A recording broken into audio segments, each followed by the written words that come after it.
They keeping you guys busy? Easy, we just gotta wheel it out. It works itself now. Nice.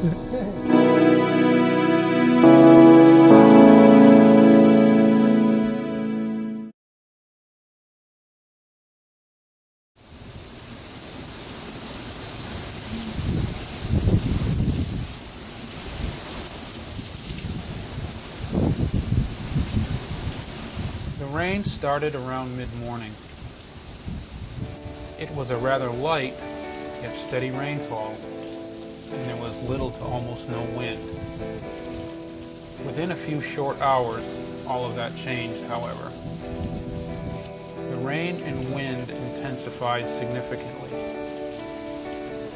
Looking outside, I could see the tops of trees, big trees, swaying gently at first, eventually becoming violent and pronounced in their movements, twisting and rocking back and forth like Elvis Presley at a jailhouse rock performance. For 10 to 12 hours straight, we were soaked, pelted, and battered. This is what followed.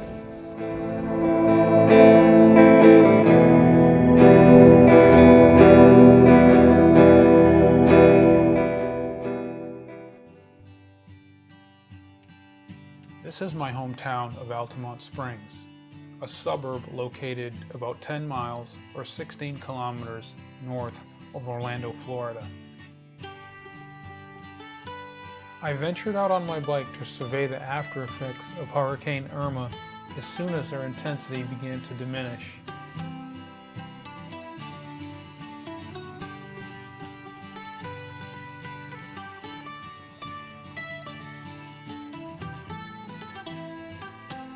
Many area neighborhoods and business locations have only one or two ways in or out, several of which were blocked by fallen trees, downed power lines, and standing water.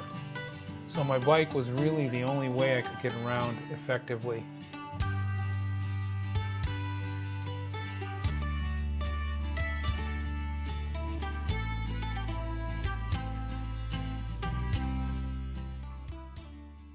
Many neighborhoods were littered with debris from fallen trees. Drainage systems were overflowing with water.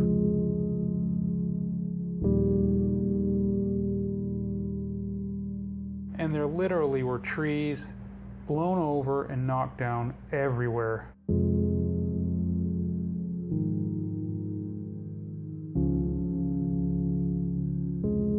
Many of them causing damage to buildings and other structures.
many of our local roads were severely flooded.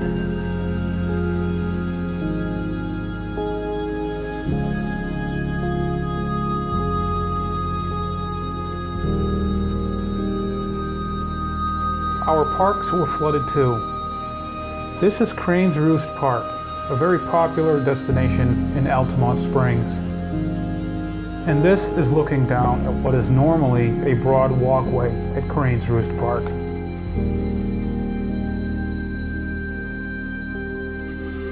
Large commercial buildings and hotels, such as this one, were flooded as well.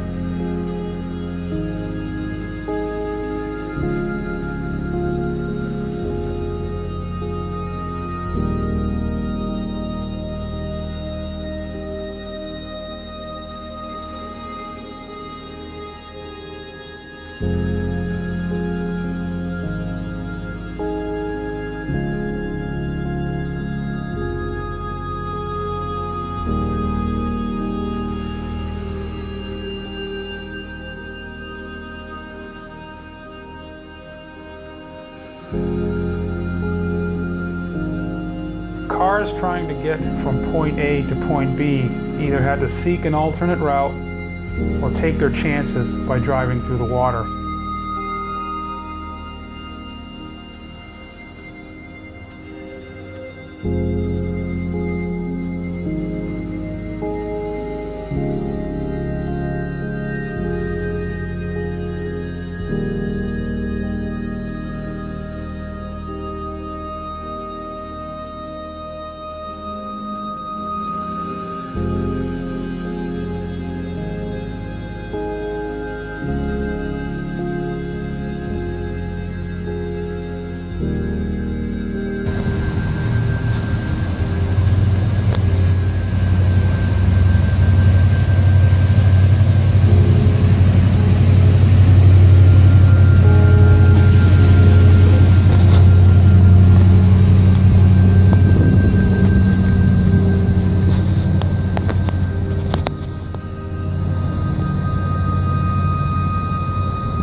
Of those that attempted to drive through the water, not everyone made it all the way through successfully.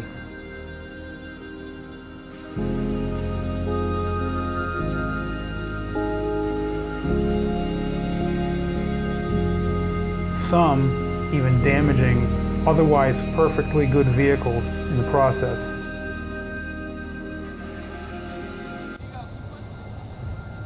Oh, those wheels are locked up.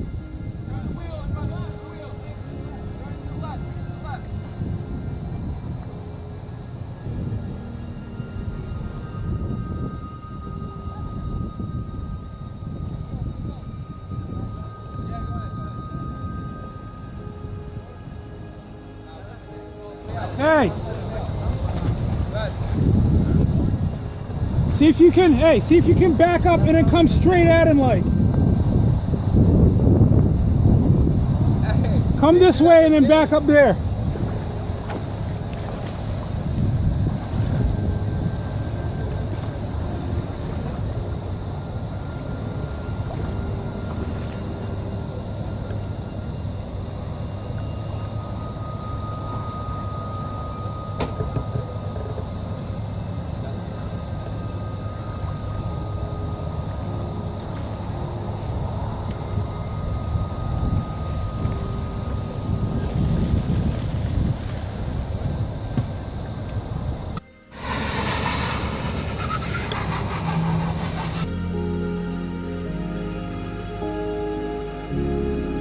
Large fallen trees took the biggest toll on many vehicles, causing massive damage, possibly totaling many of them.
Immediately after the storm, residents, tree service crews, and city workers began what would be a massive cleanup process.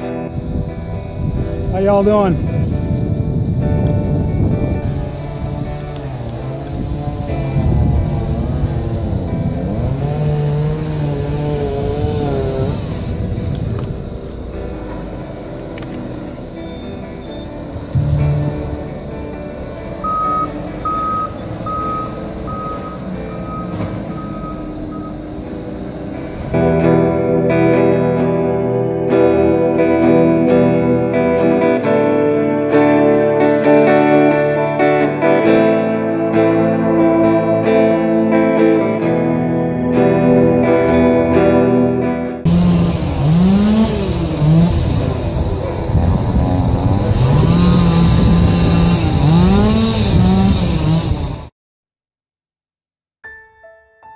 Once the cleanup process was well underway and had some time to progress a bit, the level of damage to property then became even more apparent.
If there's any positive side to all of this, it would be that despite the damage, flooding, and loss of power, most residents were upbeat and had a positive outlook on things. You guys going surfing?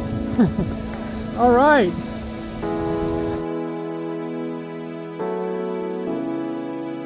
I even found this group of kids making the best of the unusually high water conditions in their neighborhood.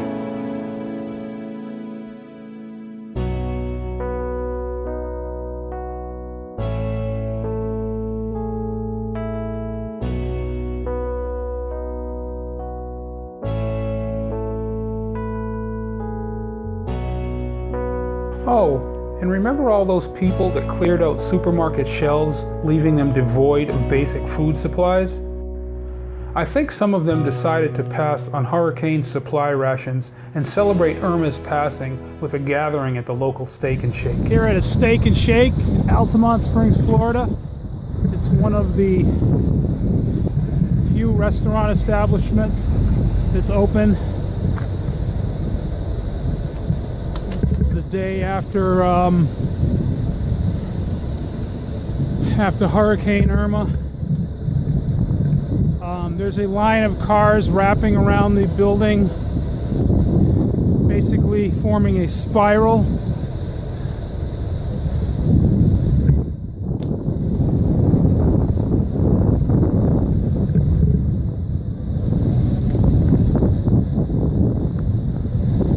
You see here their sign for their order taking area got blown out.